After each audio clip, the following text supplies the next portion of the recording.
welcome to Yada Yahweh Radio. Grandpa here. I just got my granddaughter to sleep. I am babysitting by myself tonight, which is puts me right out there at the edge of my capability. How are you guys doing? Great, doing good. Oh, good. Yeah, Peachy. My son and daughter-in-law brought over my 6-month-old granddaughter and said they wanted to go out on a date tonight. And so I have been watching her, and I just managed to get her to bed. Yep, she seems to be doing fine. I'm really out of practice, though. Boy, I tell you, all the stuff that I used to do just so casually. I am certain I'm not going to win Grandpa of the Year award, although it was fun this evening. It's much easier. You give me a run for my money. I had both my grandkids here for 3 days, and I was like, damn, I raised 4 of these guys, you know. Wow. How did I do that? Yeah, it was Maniac Day. I couldn't, I don't know. You got to grow into that kind of thing. You can't just fall on top of you, I think. You know? Yeah, I agree with you. I need to step aside here for about 20 seconds and 30 seconds. Let me take care of something. I'll be right back, okay? Go ahead, guys. Okay. What's the good word from Florida? Well, another banner week over here business-wise, and I've been doing a lot of sharing on FB this week, too, which has been enjoyable. I've been able to do the both at the same time, which hadn't been able to do lately. I made a number of notes, you know, tying Benjamin and he that is lowly and little, and Sheol, you know, all to the beast, and putting this stuff out there and watching people just disregard it, basically, for the most part, other than, you know, the usual suspects that are game to learn. You know. Yeah, good. Well, guys, life sometimes gets in the way of life. Fun. But I am back with you. I wanted to return to Psalm 91, where we were about the 14th verse. We did cover a little bit in the observations program this morning.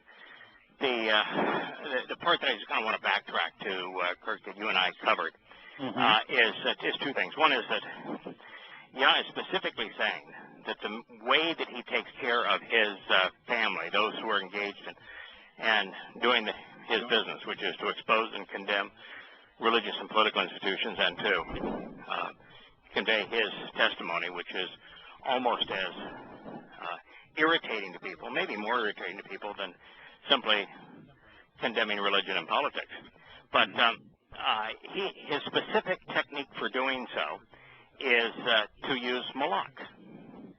And I had always kind of chafed a bit at all the references Yahweh had to Yahweh of the Shabbat. I just translated a passage in 2 Samuel today that said that it was Yahweh, God of the Shabbat. And, you know, the Shabbat is always translated host, or heavenly host. And you know, we recognize they're the malak, and they're the command and control regimen, and they're essentially Yahweh's spiritual implements. And I'd always think, he's God, for crying out loud. If he's going to have a credential, you know, why not say God, creator of the universe, or Yahweh, the architect of life, or Yahweh, the author of the covenant? Why does he say Yahweh of the Shabbat? Now, Kirk, you know, because I shared it with you during the observations program, but JB, you and Larry, do you know why he says that? Why would he even mention it, since it's, you know, on a 1 to 10 scale, it appears to be a 0 in importance compared to his Torah. You know, I'm Yahweh of the Torah, I'm Yahweh of the prophets, I'm Yahweh of Israel, I'm Yahweh of the covenant, I'm Yahweh of creator of the universe, I'm Yahweh God. You know, why would he constantly I think it refer to speaks himself specifically. I think it speaks specifically to being in another dimension. That's what I think that might be. But that's just a stab. Yes, it does. Yes, it does. Yes, it does. JB, got anything to add to that? No, that was kind of the same thing I was thinking. Is it shows that elevated level. Yeah, what the deal is here, and it was, I'm sure I'm not going to explain it as well as Roy wrote it, but right after I would translate, I opened one of Roy's letters that he had written on behalf of an individual who was questioning his timing, and he was trying to explain time to this individual, and he did a marvelous job of explaining time, basically saying that if that in each dimension, time is perceived differently. Like if we're in the fourth dimension or fifth dimension, and we're looking at an individual or life in three dimensions, that life in three dimensions is going to just look like it's zipping by, because there's the greater the amount of energy, the greater amount of mass, the greater amount of speed, all those things slow time. So from our perspective, let's say that we are in the fifth dimension. From our perspective in the fifth dimension, looking down at this four-dimensional universe, we're in infinitely more speed, power, capability. And so as we're looking down at this lesser universe, it's going to be looking like it's zipping by because our time is just flowing more slowly. Yeah, which he explains even in the Mizmor, where he talks about that 1,000 years for one guy is a night in another guy. So that's right. Yeah, exactly. That is the concept here. So as we are considering this, what the idea was that a seven-dimensional entity cannot enter a six-dimensional universe. It's just like Walt Disney can't go and hang out with Mickey Mouse. The only way that Walt Disney can interact with Mickey Mouse is via some very specific implements: a pencil, a pen, a paintbrush, and some pigments. And with that pen and pencil, he can move Mickey around. He can create an environment for Mickey, and he can create dialogue for Mick Mouse. But it's the implements that he's able to use to translate his three-dimensional nature into Mickey's two-dimensional world. Right. Now, God is seven-dimensional. We're in at very best, a six-dimensional universe, probably a six-dimensional universe. We can only perceive three of it because we're stuck in time. And so the way that Yahweh interacts with us is via his implements. What are his implements? Spirits. The Shabbat, right? The Malach that comprise the Shabbat. And so, since that is his principal way of interacting with us, that's his principal way of protecting us, keeping us safe, dealing with his family, and doing the things that he needs done, because while he is very hands-off and pro-choice and pro-free will, this is the universe is not a start it up and leave it alone fish tank. It's not like back in the days where you were a bachelor and you had a fish tank and you say, if I don't change the water, if I don't fix the filter, if I don't feed the fish, it'll be okay. The universe isn't like that. It takes interaction. So the implements that Yahweh uses to do what he wants done in the six-dimensional universe that he created are his Sabbath. So he repeats it constantly because that's how he interacts with us. We can listen to him, we can engage with him in conversation by way of his Torah and reading it. We can be enlightened by his Spirit, empowered by his Spirit, but his principal way of dealing in this universe is via the Sabbath. That's why he constantly says it. Which means so you look at when Yahweh wanted to deal with Lot and Sodom and Gomorrah, what did he send? Sent to Malach. When Yahweh wanted to report on what the conditions were in various places, what did he do? He sent his Malach. When Yahweh wanted to convey a message to Daniel in Babylon, the one place that God's not going, what did he do? He sent a Malach. Yeah, he used Gabriel. Yep. Right. Yeah, go ahead, Craig. I mean, this. I was just going to say, so Yahweh is saying that it's that it's his malach that he has instructed to take care of us when we're engaged in his mission. And you could say, well, why doesn't? Because the religious view is God's doing everything. I mean, he's answering prayers, he's engaged in our life, he's introducing us to pretty girls and helping us win the lottery and do well on tests. Sports games. Right, everything. And what God is saying, listen, even with my family, well, I can convey and implement my will, but the means that I do it is with the malach. So it's a very powerful understanding of how we're interacting with God. But the other part of it I think is so interesting is when you look at the chasm of difference as you go up in dimensions, is how far we will go, how far he's going to take us. So that when we are in the seventh dimension and we're looking down at our 3.5-dimensional sandbox, I mean, we're just going to go, oh my goodness. And we thought that was pretty special. Look how much more magnificent all this is. Yeah, well, I mean, it's hard to fathom, really. But, yeah, I did read some of that.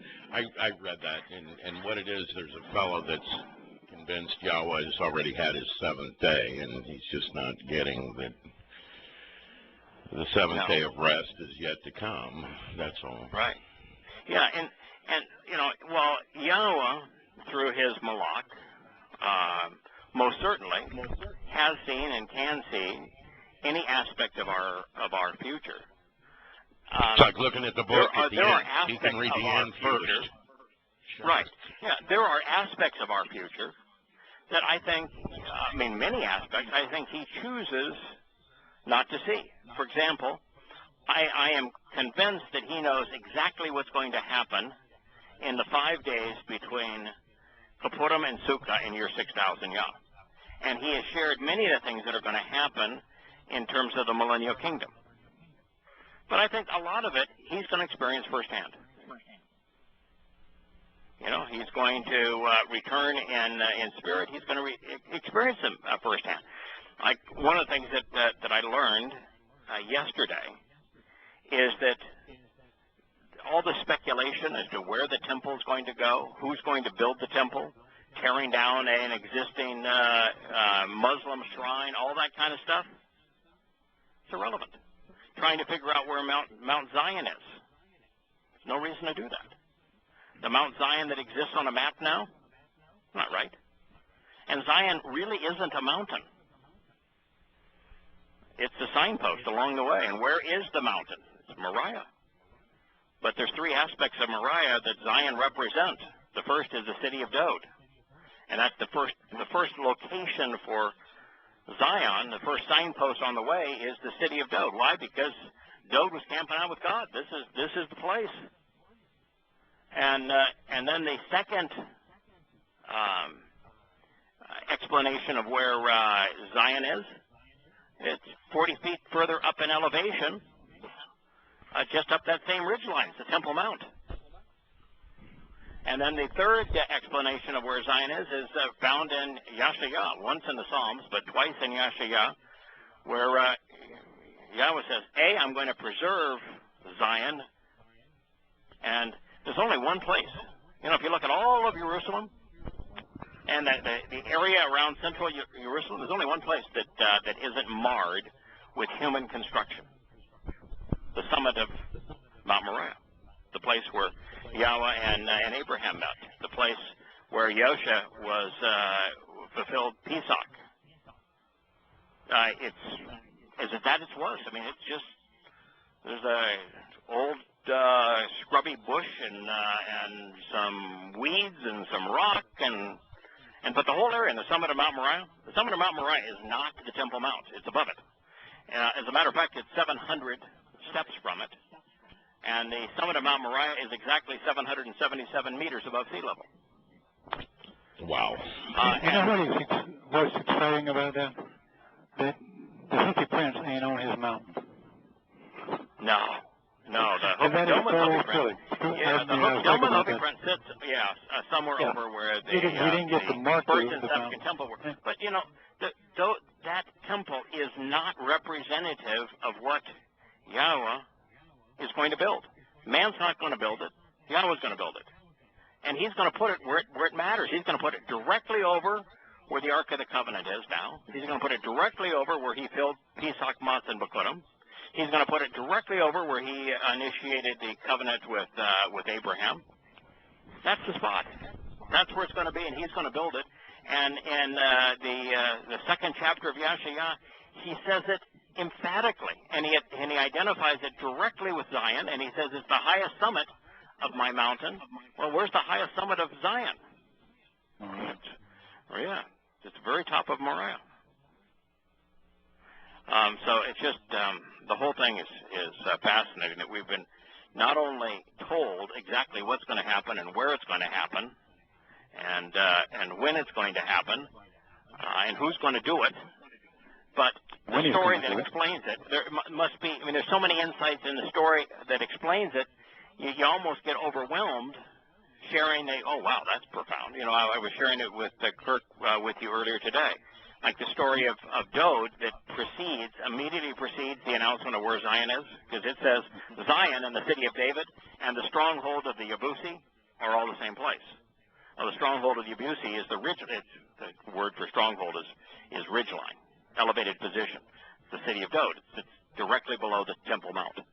And then it says that Zion and the city of Dode and this ridgeline are one and the same.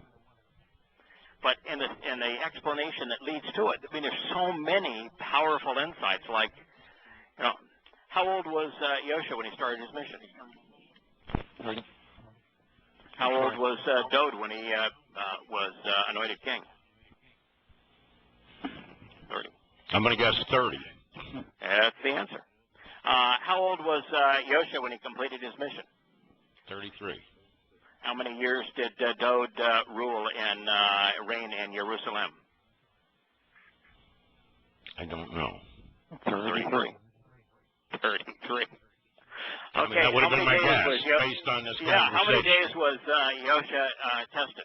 What's the 40. What's the period of a time of completion of testing? 40. 40. How many years overall was Dode tested as the ruler of Israel? 40. Here you go. So, you know, every aspect of the story mirrors what. Yeah, it never changes. I know. It's it never a retelling changes. over and over and over. No, and over. when Yahweh asked Dode to be king, you know what he asked? What role he asked Dode to actually play? He didn't say, hey, Dode, I want you to be king. That's not what he said. He said, hey, Dode, I want you to blank my family. Shepherd my family. I want you to shepherd my family. What was Yosha? He was the lamb. The shepherd. Yeah, the shepherd. He was the shepherd. Yeah, absolutely, shepherd. And so Dode was asked to shepherd Yahweh's people. When Dode got in trouble with Yahweh, and Yahweh decided that there had to be a consequence, it was because shepherds lead sheep to water. Shepherds protect their sheep. And rather than doing that, Dode decided that, no, I've got a much better idea here. What I'm going to do here is I'm going to send my men to get me a cup of water out of a particular spring in Bethlehem that the Philistines were occupying, and I'm going to risk their lives for a sip of water. And then when they brought that sip of water, he dumped it out. And then he spent 9 months trying to assess how many troops he had to do his bidding to protect him. And so at the end of all that, Yahweh says, that is not how you act as a shepherd. I am not pleased. There's going to be a consequence. Now, Larry, how many times have we been told that we are apostates? We are blasphemers because we actually use the title God. Yeah. Oh, countless times. Countless times. Do you know what the prophet's name was? Because at this point, Dode and Yahweh were not on talking basis. It was Gad. It was Gad, right. the prophet that which is the basis of God. Yeah. And by the way, and the name of one of the tribes of Yisrael, I'm really fed up with the God people because they're missing Right. it. What Yahweh rails against is being called Lord, not a noun. You know, Right. I mean, but his prophet that he used to talk to his favorite kid in the entire world was named Gad. And this is so off. Anyway, he said, listen, there's got to be a consequence. I asked him to shepherd my sheep. He is a living example. I mean, Dowd had a responsibility. You know, he accepted this responsibility to shepherd Yahweh's sheep, and he turned and did exactly the opposite. So Yahweh said it has to be a consequence, and he gave Dowd three options. Option number one is there'll be a 7-year famine in Israel. Now, why do you think a 7-year famine would be option number one? What's the purpose of a shepherd? well, it's Feed the sheep, right? Feed the sheep. Yeah, Feed the sheep. right. And Dowd was not doing the job of a shepherd. So the first option was to be a 7-year famine in Israel as a consequence of you failing to be a shepherd. The second aspect of being a shepherd is to protect your sheep, to keep them, to keep the wolves at bay, if you will. So the second option that Yahweh gave Dowd, he says, for 3 months, 90 days, you can flee the pursuit of the Philistines, of your foes. So you get 3 months. You've got to flee the pursuit of the Philistines for 3 months. Now, he made it really clear. He said, the Philistines aren't going to kill you. They're not going to get you. All you're going to do is for 3 months, I'm going to have you individually flee the pursuit of the Philistines because, you failed to protect the sheep. That's option number 2. Option number 3 is to be a 3-day plague. If you're not taking care of the sheep, if you're not watching, if you're putting the sheep in harm's way, you're not doing the job of a shepherd. Be a 3-day plague. Now, if you were the author of the 91st Psalm that knew that Yahweh's promises to protect you were unconditional, if you had been hunted down for a decade by King Sheol who tried to kill you, and Yahweh protected you, which one of those 3 options would you take? Number 2. I'd take the 90-day on the run. Yeah, but Dowd at this point was so off his game.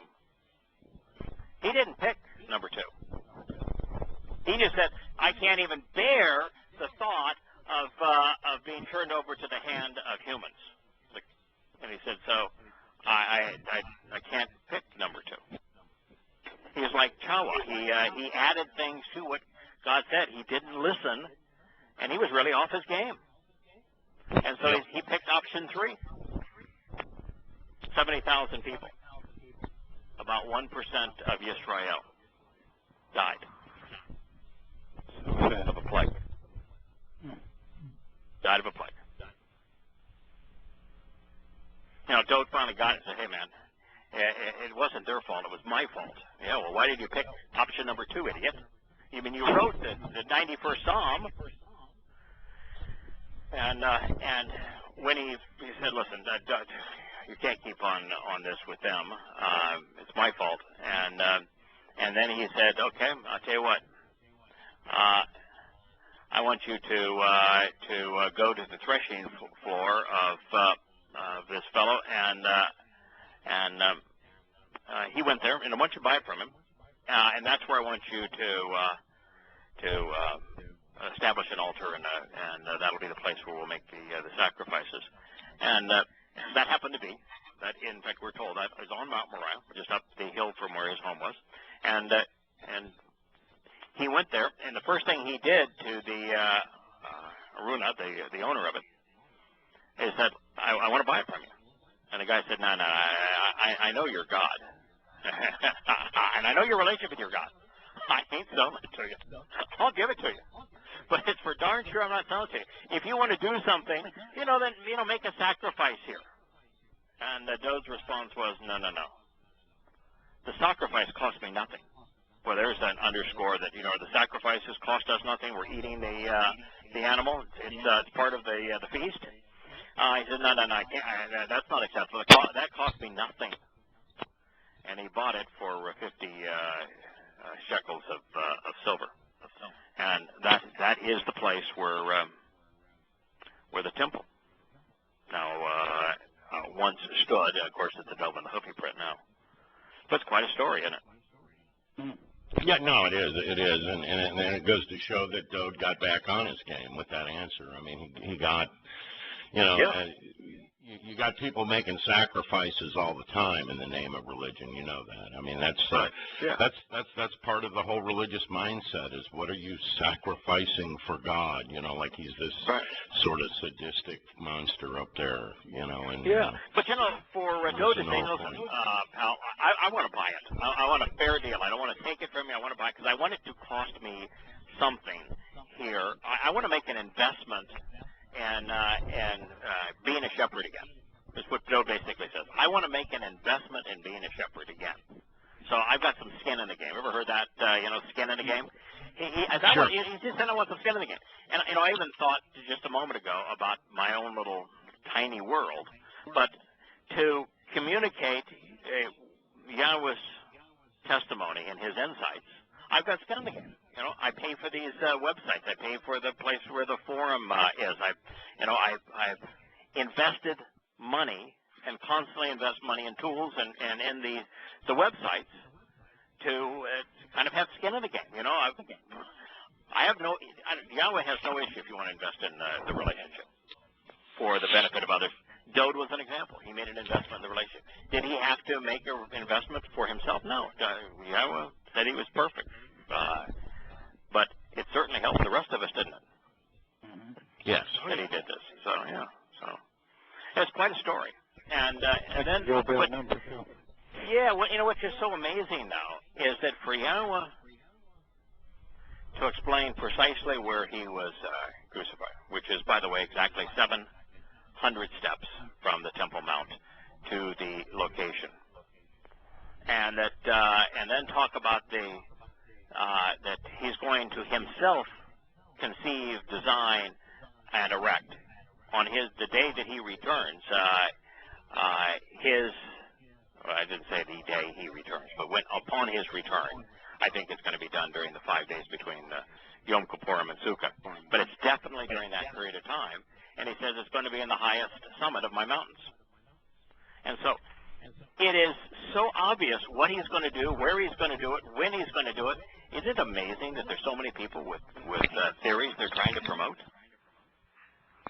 Yeah, you know how many people say that the crucifixion took place where the Roman Catholic moron Constantine's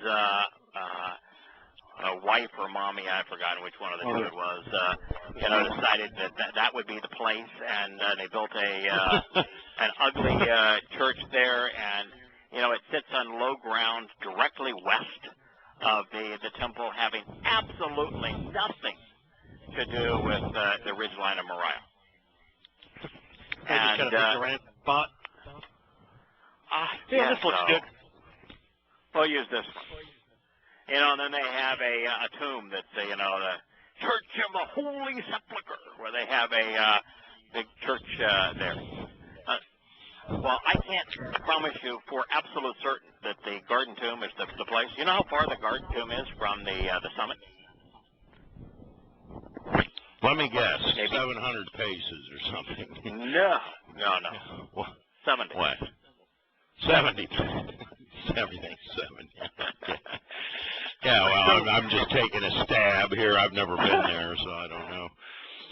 Yeah, no, 70 paces from the summit, and you can see there's a beautiful garden there, and then 70 steps in the direction of the Temple Mount is the summit, and directly below the summit is where Yosha was nailed to the upright pole, and it's directly above where his blood dripped into the Ark of the Covenant, the mercy seat, and it's exactly where Yirmiyahu's grotto is to this very day. All right there. All on the high ground of the summit of Mount Moriah. Yeah, that's one of those things that just make total sense when you stop and think about it. It's like, what's his name?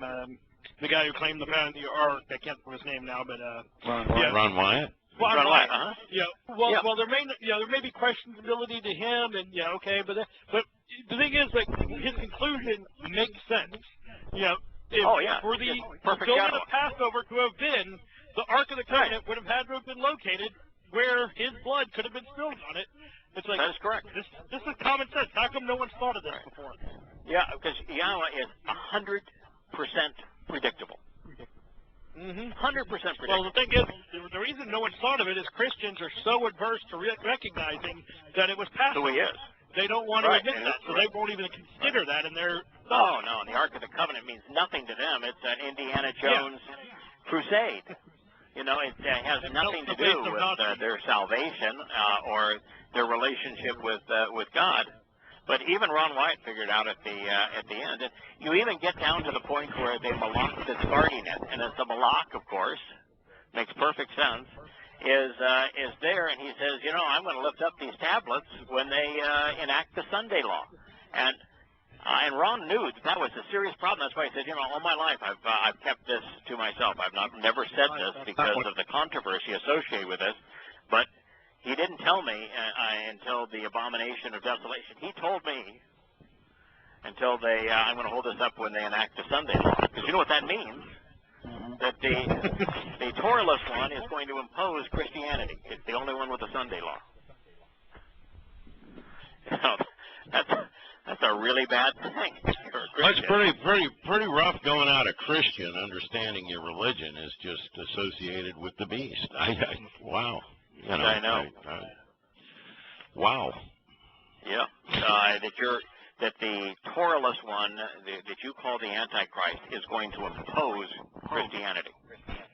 Yeah, well, deathbed confessions don't exactly work out. It's just not how I don't know if Ron Wyatt ever came to know it.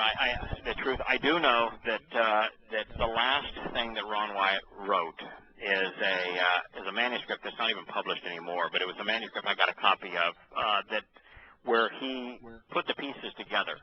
And he says, by the Ark of the Covenant being here and the blood of Yahshua being on it and its location where it is, this means that there was an exact fulfillment of what the Torah instructed, which means that what he was doing there was honoring a promise that was made in the Torah precisely.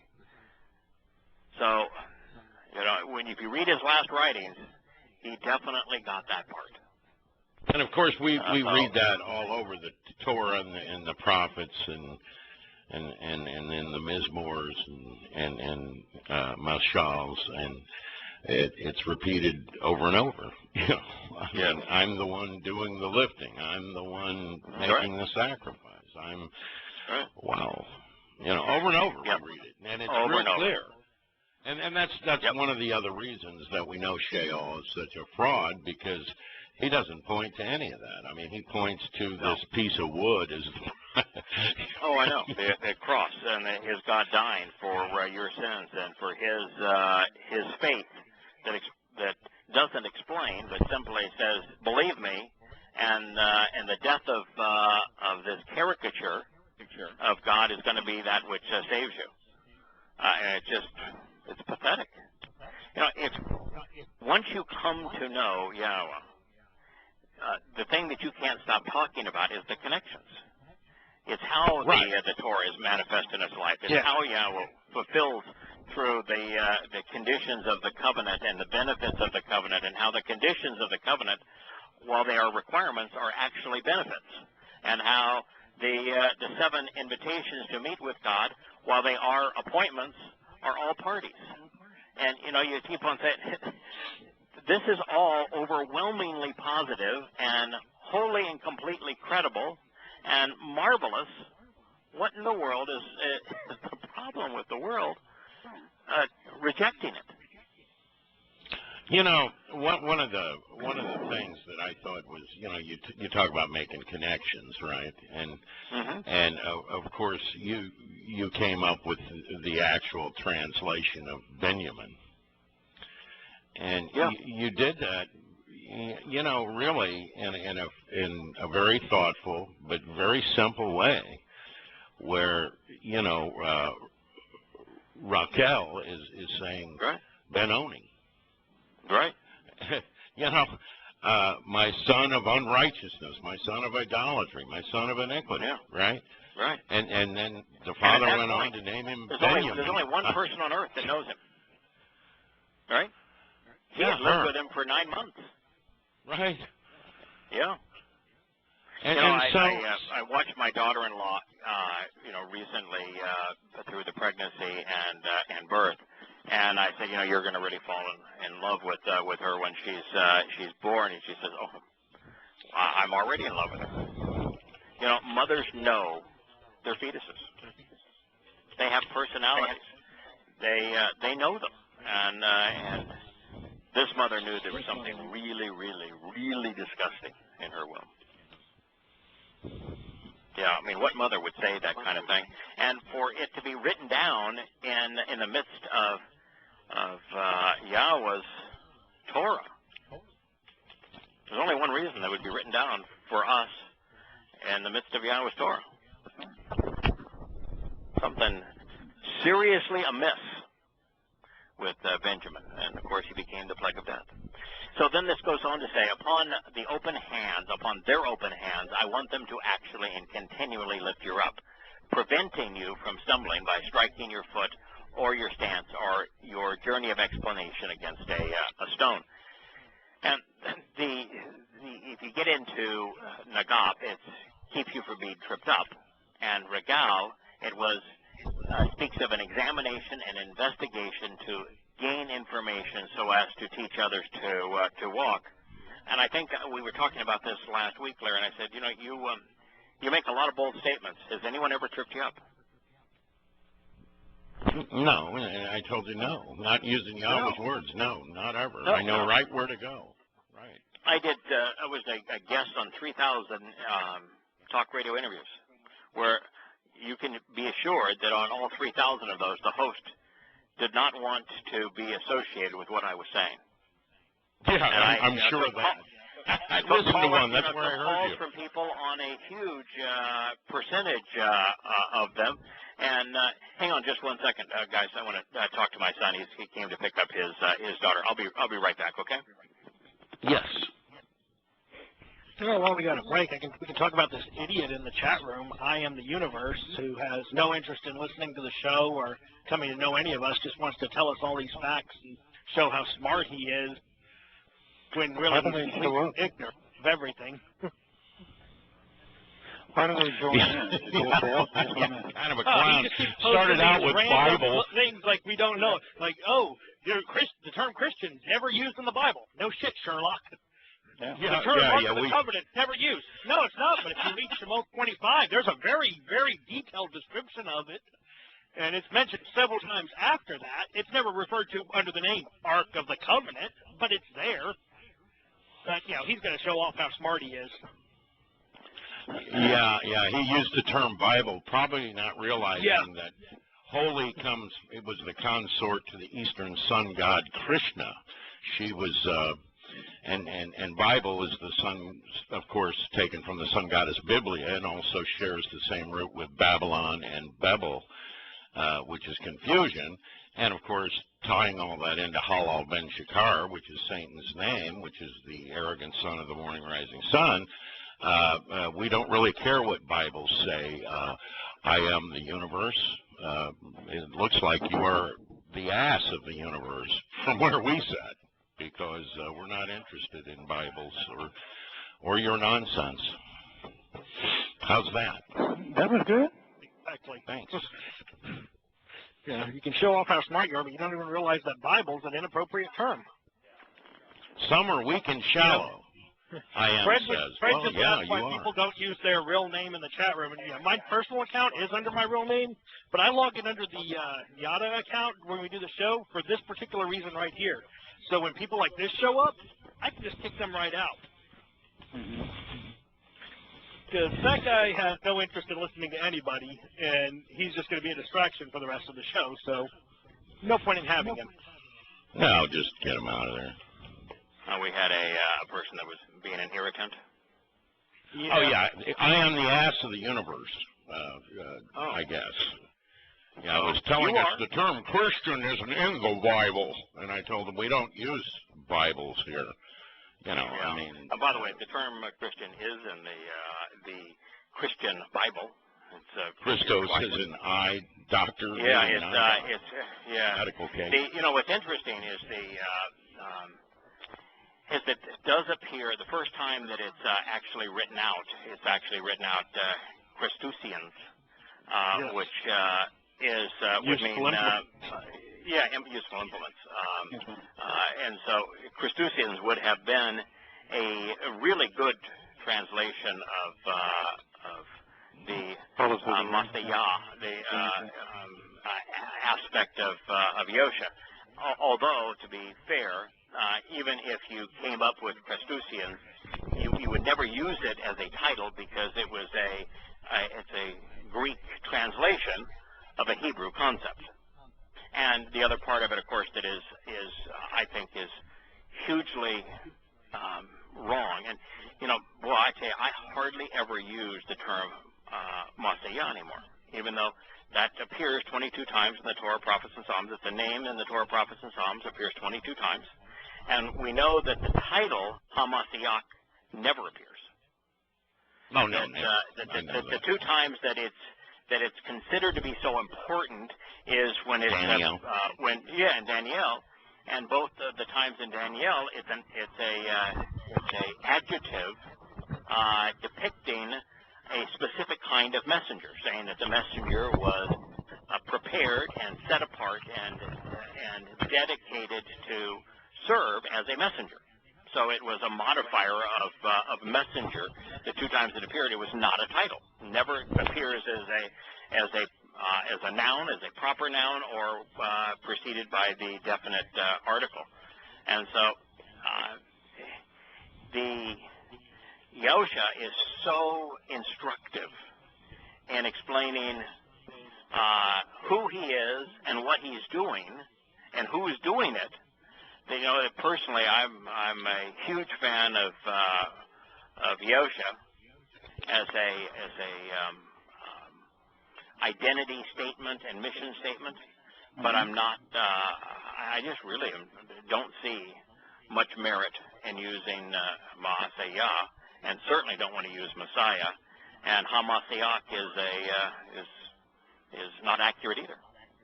But that's just a way. If you go to any of your confused web pages ran by the Messiantics, you will find HaMashiach, and there will be a guy in a prayer shawl blowing a horn. Yeah, and they all play religious a G-D and Hashem. Hashem and Adonai and all this crap. And some of them we talk about the Moedim. Make an attempt at Yahweh's name, although they never use an O. They always use, they take the light out of his name, I'm sure, and put the U in there, like in Sheol. And of course they stand up I am for encouraged. Sheol. If you go back 15 years ago when I started this, you wouldn't find anybody using anything other than Yahweh. That's as good as it got. And then there were a number of us that started using Yahowah, and because of the number of times that we find Yahudim and that sort of thing. And then it wasn't until I decided, I was really irritated. There's things you do and you just know they're not right. It's just something that chafe at you. And the Yahweh just chafed and chafed and chafed until finally I said, what I'm going to do is I'm going to go through every Hebrew word with the law. And they all came up as an O when they had his name in a contracted form, and that's where you really have to go. There you go. And because if you're going to hold the name in a contracted form, I mean, we know it wasn't Yub, it was Yob. Right. It wasn't Yub. It was it was Yoel. Like I say, that's Barney Rubble speak. And it isn't a mud mikra, it's a moed. I mean, everybody knows. I was thinking more mush mouth than Barney Rubble. Yeah, well, I think it's like a and then it became type Flintstone thing. When you realize that that there are 2 Hebrew words, and perhaps 3, that are used so commonly and have been used so commonly for Torah, thousands Shalom. of years. Shalom is the single most common, because every Jew to this day greets each other with Shalom. And you know, I walked by a garden the other day at the Cincinnati Zoo, and it was the Gan Shalom. You know, the Garden of Reconciliation. Now, they take reconciliation, take a part of it, make it peace. But Shalom, there's no one that questions that the sound of the W in Shalom is an O. In fact, it's so universal, they take the W out and just leave the O. Well, yeah, hold your tongue there. Don't say no one. There's a plethora of idiots. I think they're mainly attached to cheap websites of the BHI that run around and on FB, and of course I block all of them that I see. But they have a Torah, a T-U-R-A-H, and they have a Shalom. They have a Shalom. Wow. Yeah, Shalom and so they've Torah. decided they're so locked into Yahowah. Yeah, they're going to rework. What they're going to do is they're going to. So you know how many words they're rewriting the whole Paleo-Hebrew alphabet. That's right. Well, the whole alphabet. Changing. I mean, forget even Paleo-Hebrew. They're rewriting the whole alphabet. Yeah, they are. You know, and you know, now it has to be Jub, and it's Juel, and oh my goodness. And it's Yub. It's Yub. Yeah, and it's a mud. The overwhelming one for me was there is one word in Hebrew that teaches us, guides us, directs us Yahowah? to everything we need to know about Yahowah, and that's Torah. Mm-hmm. Yeah, and that's Torah. It tells you how to pronounce the ha. The hey, as an Torah, it's the AH at the end, and the O in Torah is from the law. And so there isn't a person on the planet that says, I don't know how to pronounce the Y. I mean, the Y is a consonant vowel in many, many, many languages, all pronounced the same way. So when you I can just tell you, there's Torah and Shalom out there, and of course these people are basically retarded. They're just retarded people. Why would you do that? So, I mean, I just don't. Because you're retarded. Because somebody told you. And then, I don't get it. Okay. Well, Yahweh says, upon the open palm of their hands, I want them to actually lift you up, preventing you from stumbling by striking your foot. Or even a journey of exploration against a stone. God wants us to grow, but in whatever we do in His work, we're being protected. As a matter of fact, in the previous one, it's just so spectacular because he says this is because his spiritual envoys, his malach, he will instruct and direct concerning you, to actually keep you and watch over you, to guard you in all of your ways. Bah kol derek. Now, all of your ways would mean that, Larry, if you had a bad day, and, you kind of went off the reservation for a day, do you still have the protection? Yes. Yeah, sure absolutely. Do. Yeah. The protection is not dependent on our behavior. So it's, there are no caveats. It's in all of our ways that we are protected. Now, it goes on to say, and this is something that I was completely, wholly and totally oblivious to, not once but twice. So you will set out to take aim against the horned viper and the venomous serpent who twists and perverts, and the dragon to aggressively stomp upon the creeping nature of the fierce lion and the horned and venomous serpent. When I was first asked to expose and condemn Islam, I had no idea that Allah would be Satan. But it's obvious that Allah is Satan.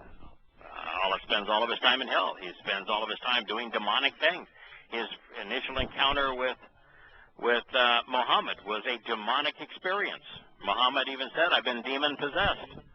It is And Allahu Akbar is what Satan wants, something God never says, but it's what Satan desires, to be greater than Yahweh. And so, Allah is Satan. I had no idea that's who I was going to be confronting. And then, 8, 9, 10 years later, I'm asked to expose and condemn Pauline Christianity, and come to find out that the Jesus Christ and the Lord of Pauline Christianity is the same beast. They're the same guy, turns out, yeah. Same guy. You know, the spirit that Paul met on the road to Damascus is in fact Satan. You know, when I first heard that, it was I heard you on a radio show explain it, and it was clear, it was true, it was evident. I'm kind of bewildered as to why people can hear that and just, instead of being in opposition to the truth, why not embrace the truth? It's just so much easier. How could you tell the 1.2 billion Muslims that Muhammad, in his first experience with Allah, explained it as demonic, and admitted that he had been demon-possessed. And in his farewell sermon, he says, absolutely it's true. I've had a demon attached to me all of my life. And then you tell a Christian, and there's 2.4 billion of those, that Paul, in his second letter to the Corinthians, not only tells the same story about going to multiple heavens, as did Muhammad, the 7 heavens, but he's specifically admits to being demon-possessed. Now, why would you take spiritual advice, if you're a Muslim or a Christian, from a man who admitted that he was demon-possessed? I mean, there's a 0% possibility that makes any sense. Now, of course, and who would? I mean, there's a 0% possibility that Yahweh wrote a Torah and fulfilled a Torah so that Paul could come in and trash the Torah. I mean, what are the odds of this? I mean, really, it just goes on. Of course, it's 0, and it goes on and on and on. But these people, they either don't care, which I think you call them agnostic when they're in that position, or they're secular humanists and they have no dog in the fight as far as they're concerned, even though they really do if they cared about their life. Or 3, they just want to stand in opposition. And there are people that do want to just stand in opposition. They call them clerics, and they make a living doing that. Yeah. Oh, absolutely. Yeah, they make a living at it. There was a guy. I'm sorry. Yeah, to me, this is Yahweh speaking. To me, he is lovingly attached. And so I will keep him safe and ensure that he survives by keeping him away from danger. I will empower him with the capability to successfully accomplish the mission, while at the same time protecting him by making him inaccessible, because he knows my name. Okay, wow. So that's pretty stunning, fellas. Can I say something? Sure. When between the 2 shows, I pretended, okay, if I'd heard that the first time, the first question I would ask myself is, because he knows his name, then I would ask myself, well, what's his name? You are so practical. Well, I mean, I would if it was put to me this way. So I said, okay, let's just pretend that I'm going back a number of years, and I went to 3 normal lexicons that just about anybody, any preacher would have, at least. Strong's, right? Strong's, I've got, because Strong's, I've got another one called, what's his name? Genesis, the Hebrew Chaldean lexicon. And then I went online too, and also have, this guy, I forget his name. Oh yeah, that's Young's. And I like Young's, although it doesn't use any of the strong. And then there's Englishman's Concordance. Right. So I went to those and said, let's just pretend I don't know squat, and I'm trying to find this question. And you find in every one of them, plain as day, Yahowah. You find every one of them in there saying that. Then they translated as Lord and Master. Browns and drivers and Briggs. I also looked Lord and Master. Wow. Lord and Master. And also can be mistress. And then I kept looking online, this normal stuff through. Yod-Heh-Wah-Heh means Lord and Master and mistress. It's Lord. Well, we know the basis is Haya, which means existence, so that's right out the window. And some of you find Yahweh, but it's still the definition of it becomes Lord, Master, or Mistress when they have a head at the end of it. Mistress. Mistress. That's some Queen of Heaven, in the Babylonian thing. So I looked up, so I said, okay, Lord, what does Lord mean? And I looked up, of course, that's Baal. And then I found about 25, at least, words with Baal, Balaam in it, and all of them are describing Babylon and Satan. So at that point, you should throw everything down and say, like I did with your book. These people are lying to me. And say, I've been had, man. I've been had. Here's the Lockman Foundation. I mean, you couldn't come to any other conclusion. Published the New American Standard Bible. Now, what the Lockman Foundation claims is that theirs is the most literal translation. It says that, in fact, here's the foreword. The New American Standard Bible has been produced with the conviction that the words of Scripture, as originally penned in the Hebrew and Greek, were inspired by God. Since they are the eternal Word of God, the Holy Scriptures speak with fresh power to each generation to give wisdom that leads to salvation, that man may serve God to the glory of Christ. The editorial board has a twofold purpose in making this translation: to adhere as closely as possible to the original language of the Holy Scriptures, to make the translation in a fluent and readable style according to current English usage. That's their statement of purpose. Now, here they go. The proper name of God. To professing Christians, whether of conservative or liberal persuasion, the name of God is most significant, and understandably so. It is inconceivable to think of spiritual matters without a proper designation for the supreme deity. Thus, the most common name for deity is God. It's a name, is it? Oh, wow. How could you be that stupid? Of course, Yahweh isn't a religious deity, so we got a problem here. A translation of the original Elohim. But Elohim isn't a name. No. The normal word for master and Lord. Now, the normal word for master is Lord. A rendering of Adonai. Now, by the way, do you know how many times that Adonai appears in the Torah, Prophets, and Psalms? Never. Listen to me. Just in the Torah. In the Torah. How many times does Adon or Adonai appear in the Torah? 0. Well, that appears. You know what appears in the Torah? It's Edom. And you know what Edom is? Upright pillar. Upright pillar. Right. Yes. It's not just an upright pillar. Yes, it is an upright pillar. That is the correct answer.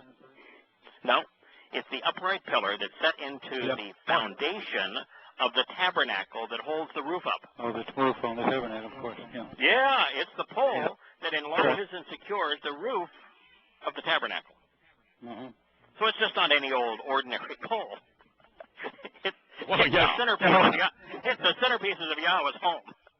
Yeah, well, that's what. When I say that, and every time Edom is used, it's used to depict its location, set into the foundation of the tabernacle, the upright pillar to hold the roof up and to make it secure. And the rabbis changed that little. They put a little. They took it from Edom, and they rewrote it Adon, and then they put the Y at the end of it to make it my Lord. Because Adonai isn't Lord. Adon would be Lord. Edom is upright pillar of the tabernacle. And Adonai is my Lord. Yeah, and every time there's Adon is written, they're talking about a person. They're talking about a person. They're never talking about Now, there is yet another name. Now, they've just given two titles. One applies to God, one does not apply to God.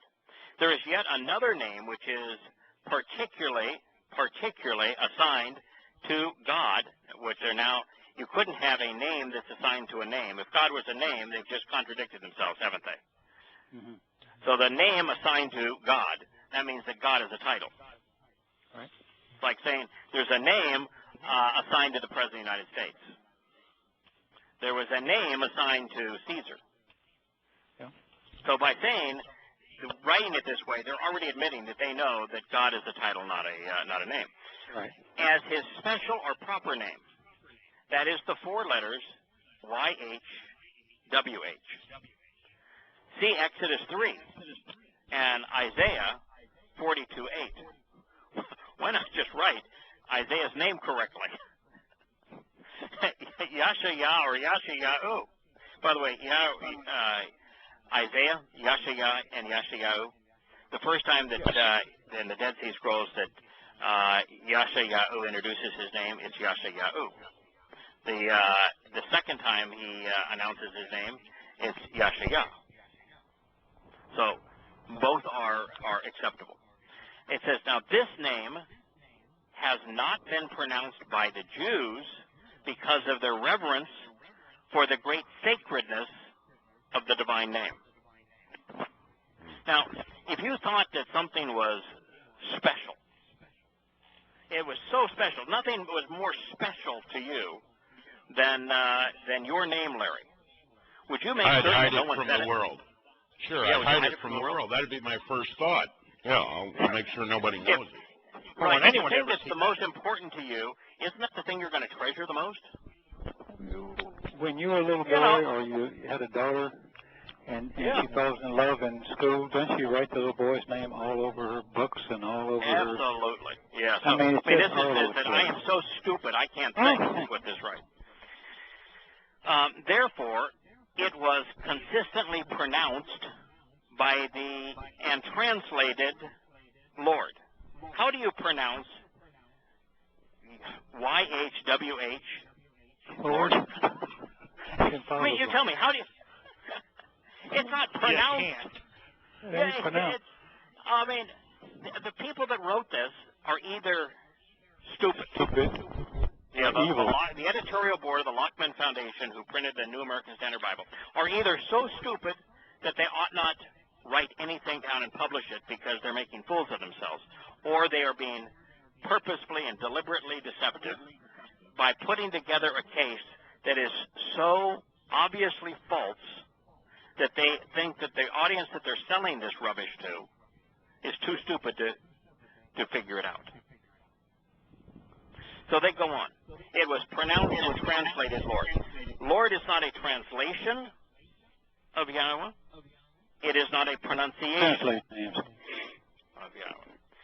Yahowah. These people are just liars. I mean, they're just liars.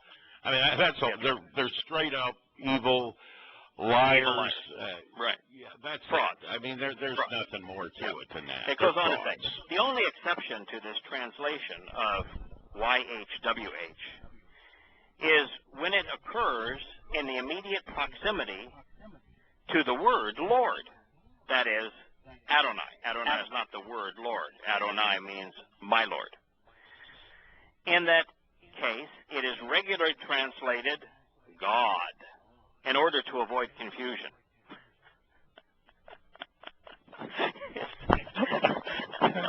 So they just said Elohim is the word that they're translating God. Now they know it's Yod-Heh-Wah-Heh there, Yahweh's name, but it's translated God, even though it's a different word, to avoid confusion.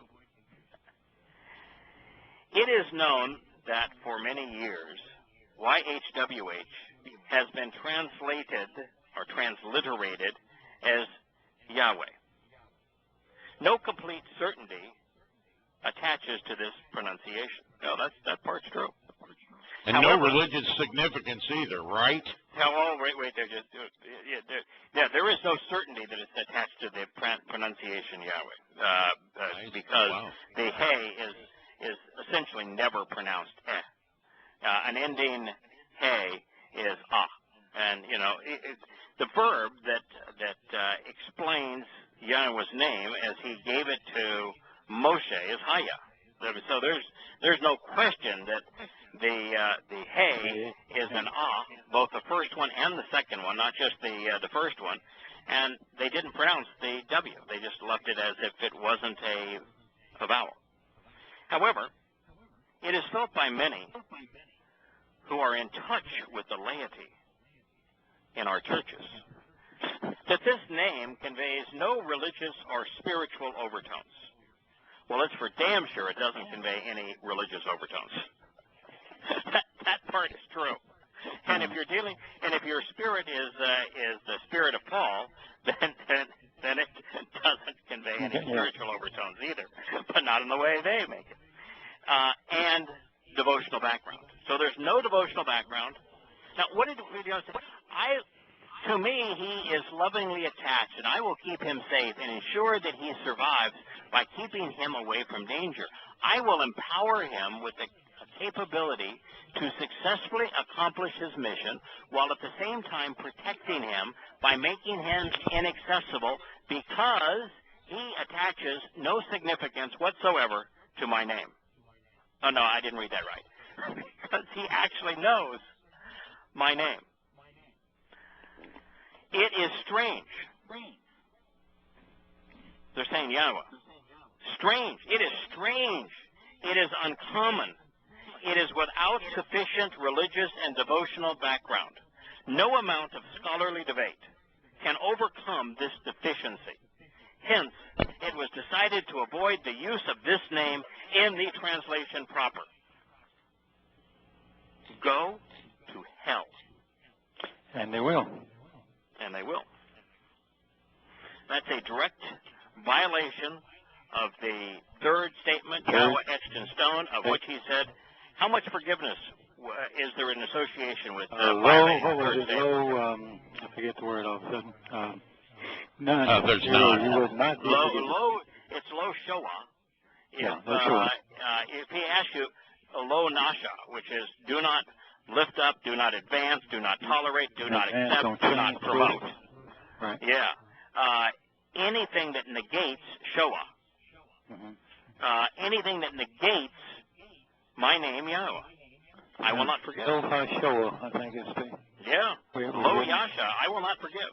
So I will not forgive anyone who accepts, promotes, publishes, tolerates, advances the negation of my name. Yeah. So for all of those morons out there that think, oh boy, so you think you know Yahweh's name and big deal. You know, God doesn't care what you call him so long as you call him. Dead wrong. And you cannot know Yahweh if you don't know his name. And I would say exactly the same thing about Yahshua. If you do not know his name, you do not know him. You don't understand anything about him. No. You are dealing with what God twice in the Proverbs calls a caricature. He blames Paul of creating a caricature.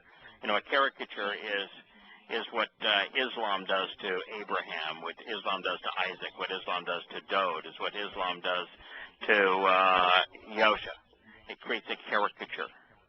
You know, it's like a Walt Disney character that bears some semblance of the same name, but everything else about them has changed. And Jesus is a caricature, bearing no resemblance whatsoever to Yahusha. Now, I didn't know how to pronounce Yahweh's name at the time. But you know how to spell it. I knew how to spell it, but I didn't know how to pronounce it. Good start, yeah. And so what this demonstrates is that God has seen our future. And so God could make the statement that I'm going to protect him because he knows my name before I knew his name. Because from God's point of view, if you come to know his name, that means that you know his name, because he's not stuck as we are in the ordinary flow of time. He could see the me then as opposed to the me now as opposed to the me then. That's a powerful understanding in the way that Yahweh sees us. He calls out to me so I respond, and I answer him. Now, if you're calling out to the Lord, he ain't going to answer. The Lord may answer, but God certainly not. Yeah, Yahweh's not going to answer. If you're saying, in the Lord's name we pray, amen, you know, you may get a blip from Hasatan as well. But it's for damn sure Yahweh's not listening. And he's not going to respond. Now, that just negated every Christian prayer, you know. Yeah, absolutely. You know, the interesting thing, too, is that that in Yahshua, Yahweh actually says, listen, I raised them, I lifted them up, I did everything I could for them, and they rejected me. And then he goes on to say that, you know, that they make a whole lot of rabbinic prayers. And they're really big into their long and great rabbinic prayers. I ain't listening. I don't hear them. So no, God responds to those who know his name. There's not a single rabbi out there that uses his name. Moreover, I will be together with him against the vexing competition. I will equip him and I will prepare him. And I will value and honor him as being especially significant and important, promoting him. Now, when I told Yahweh I need three things, this psalm has already emphasized that I'm going to do. The first thing was protect my home. You know, if you ask God for the things he's already written in stone that he's going to do, you know, you have a tendency to get him to agree to it. It was a heck of a negotiation on my part. You know, I asked him for three things that he had promised to do 2,700 years earlier. He's got to look at you, you idiot. but you know, one was protect my family, and he specifically says, "I'm going to protect your home." That was the verse one before we started tonight. And then the other thing I said is, you know, I'm not going to do this alone. I'm not qualified, so if we're going to do it, we're going to do it together. Well, you're saying, I'm going to empower you. Yeah, I'm going to empower you against what is a vexing competition, against an aggravating rival, against an annoying and adversarial antagonist. And I'm going to equip you and prepare you. Okay, well, that sure works. And then the third thing I said is, you know, I'm a marketing guy. If we're going to do this, what I want is the one thing that I'm decent at, I don't want to turn back and rely on, because if I start relying on the one thing I think I can do pretty well, which is to market, then I'm likely to become self-sufficient in something else. So just to make certain that we have an agreement here, I will do nothing to market this message. You know, somebody wants to create a cover, great. I will tell them that. I really appreciate that. Thank you for creating a cover, Kirk. You know, if somebody wants to create a Facebook site and talk to people, welcome. Larry, thank you for doing that. Not you know, a problem. If Jerry McLaughlin wants to promote the message, thank you for doing that. But I'm not going to solicit anyone. That was part of the job. You know, Richard wants to create a site to share this testimony and comment on it. Wonderful. But it's his choice. Am I thrilled everybody's doing it? Absolutely. But it's, you know, I didn't want to promote it. And so what is God saying here? I will value and honor him as being especially significant and important, promoting him. Okay. That's what, yeah, and by the way, you know, I've gone back into first person here. I'm talking about this from a very self-centric way, because that's how this reads to me. But that's exactly how it should read to everybody. Mm-hmm. You know, Dode down under, my good friend in the land of Kiwi, and I were talking about this today. He says, you know, he says, I read it as being applying directly to me and directly to my family. It does. It's exactly, and I know you guys do as well, and that's why everybody should read this as personal. It's a promise between them and Yahweh. Engage in what Yahweh wants done, and all these promises pertain, including the one that says, I'm going to view you as being especially significant. that's what fathers do with their children. I will provide, fully satisfying and completely fulfilling his needs, with a long length of days. And he will find, delight in, and be shown with my salvation, with my Yahusha. I didn't ask for long length of days. But you know, guys, I think each of us, JB, you're going to be a likely exception. You're going to be harvested, you and Patty, and your new daughter, young. And there's a number of people who are listening to this program that are going to be harvested young. My friend Dode, I just mentioned down there in New Zealand, we're about the same age. Roy, who provided the insights we talked about earlier today, you know, he's he's a little older. Yeah, but we're all about the same age. Mm-hmm. And I think we're going to, in all likelihood, make it pretty darn close to 2026, 2027 when the Towrah harvest occurs. And when you think in our case, how many people hate us? I mean, the thousands upon thousands of death threats, and yet we're going to be satisfied with long days, a long length of days. Now, there is a time when I would have said, no, thank you. I just as soon check out now. Yeah. Being seven-dimensional sounds a whole lot more grand than having to wallow in the muck of the religious and political idiots out there. That's not my view anymore. No, this is pretty fun, actually. This is really fun. I love it. Yeah. Well, I mean, now there's definitely fulfillment and exposing truths and making connections and showing them to other people. I mean, there's, you know, I mean, I've never been directly given a mission, as far as I know, you know, and I'm sure I would if I knew. But if I was given a direct mission, I would just do it. I would just do it. I think you're just doing it. I think what happened in your case is that rather than having a specific, I want you to go do this, and I was only given the mission because I didn't know who Yahweh was at the time. I didn't know him. I would come to know him, but I didn't know him. Now, in your case, you came to know him first, and then you embraced your mission. So you just simply I've known more. I knew a little bit about him. I knew that. Yeah, I knew the world was a lie, and I knew he was telling the truth. That much I knew. Yeah, and same thing with JB and with Kirk. Yahweh's told us what he wants us to do. You guys just did it. You know, I didn't have to be told to go and expose and condemn Paul. I didn't have to be told that. I didn't have to be told, you know, I really like you to translate and comment on Proverbs 6 and 7, and then let's go in and go to Yahshua.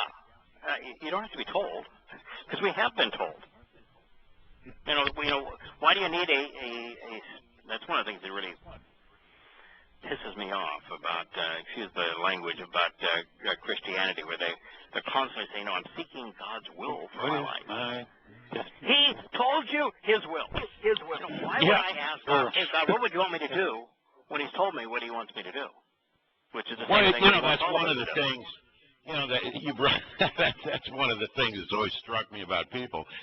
They claim to know God, a lot of them, and yet, or else they claim to be spiritual when they're physical beings. I don't know how they're spiritual, but they're always looking for their path, their mission. Well, there's only one path, and there's only one mission.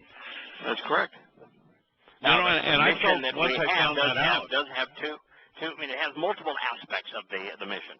I mean, the mission is to expose and condemn religion and politics and things that are in opposition to God, and the mission is to share Yahweh's truth in a way that resonates with people. That's the mission. It's the mission that Yosha engaged in, and then there are offshoots of that mission, which are the shepherding aspect of, you know, feed the sheep, lead the sheep to water. You know, to the largest extent possible, although we're all in the same family, but, you know, act like a family member, you know, engage do the right thing. So there are a lot of things that we can do that are part of being part of the family. But I don't know how anybody in their right mind could say, God, I want to know your will for my life. No, that would be an insult. It's an insult to him.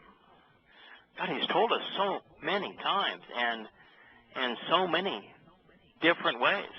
Now, the last part is he will find delight in and be shown with my salvation, with my Yahowah.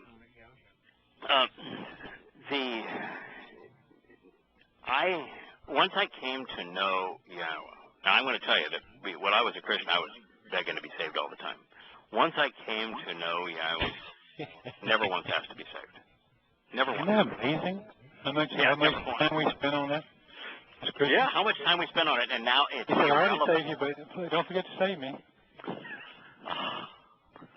I don't think I'm alone here, because I think you guys have the same view, is that salvation doesn't even cross my mind.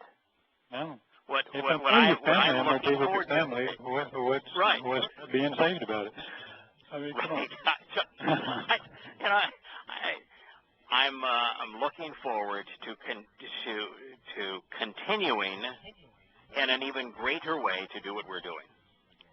Walking with Yah, talking with Yah, listening to Yah, learning from Yah, exploring with Yah, sharing with Yah's family, engaging with Yah's family, learning, growing. There's no part just look at the inside of the last couple of years. I mean, wow.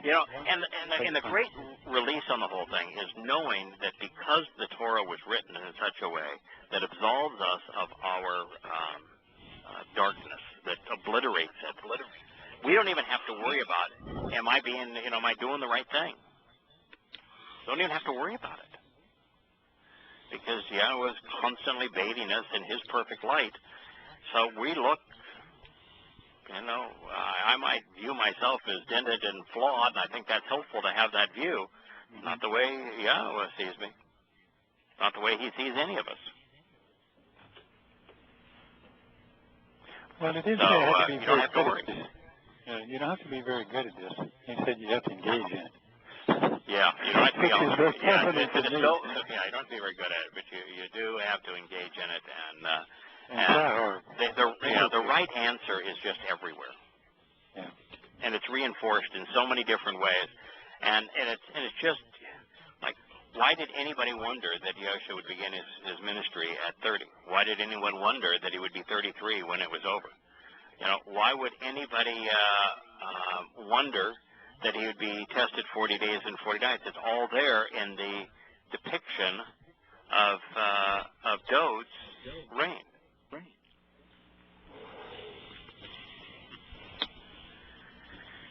So God is extraordinarily clear in all of this. Now, that is the 91st Psalm. Easily the most important thing in my personal life, because it was the confidence that I had a genuine conversation with God, and that he was going to do as he promised, and he did exactly as he said, and it led to where we are today.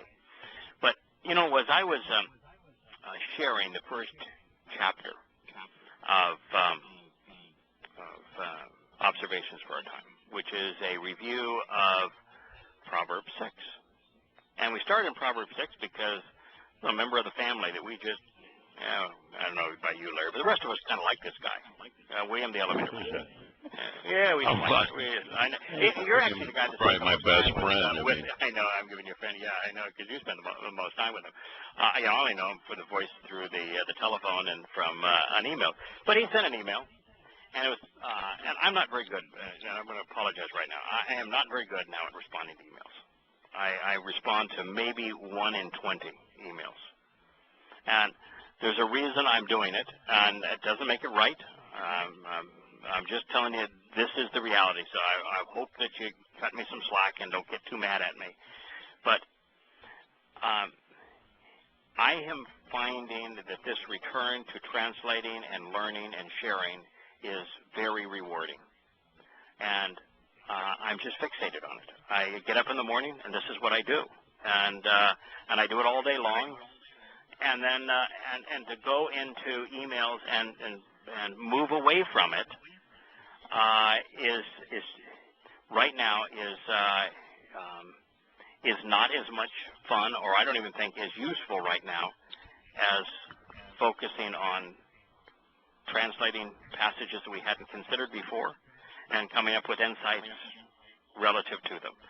So this was during a time where I was reading William's email. He was concerned about who the whore was in the midst of Proverbs 6. And so we've gone through it. We've gone through Proverbs 6 now twice. So that's what led to it. And come to find out, Proverbs 6 was exposing and condemning Paul, the author of Christianity, the Plague of Death. And so Roy said, I think that as obvious as it is that it was condemning Paul, that he says, I think what I'm going to go do here is I'm going to look at other proverbs to see if there's other proverbs that also expose and condemn Paul. And he sent me a note, and he says, Proverbs 7 is just an extension of Proverbs 6. I think you're going to want to translate it. It is specific on condemning Paul. Condemns him by name. And so the next chapter, I call it the whore of religion. It is devoted entirely to exposing and condemning Pauline Christianity. And it begins, my son, literally and continually observe my words, my answers and promises, my emir. It's one of the Hebrew words for word. Debar is the primary Hebrew word for word. When you get to this one, emir, you're dealing with a shade of words which is answers and promises, especially my instructions for participating in the relationship, the mitzvah, electing to continually store them up within you as a genuine treasure. Now, even before he condemns Pauline Christianity, he's telling you what the antidote is. Before you even go there, this is your preparation. Because if you do that, the job is going to be easy. And you're not going to be pulled into that mud. That's a pretty good way to start, isn't it? Mm-hmm. So our Heavenly Father's advice to his children is literally and continually observe Yahweh's words, his answers and his promises, especially his instructions and the conditions for participating in the relationship, the mitzvah, electing to continually store them up within you as a genuine treasure. When Yahweh returns, what's the first thing he's going to do on behalf of his children? Put the Torah in our hearts. Right. So what Yahweh is saying is, that's what I'm going to do.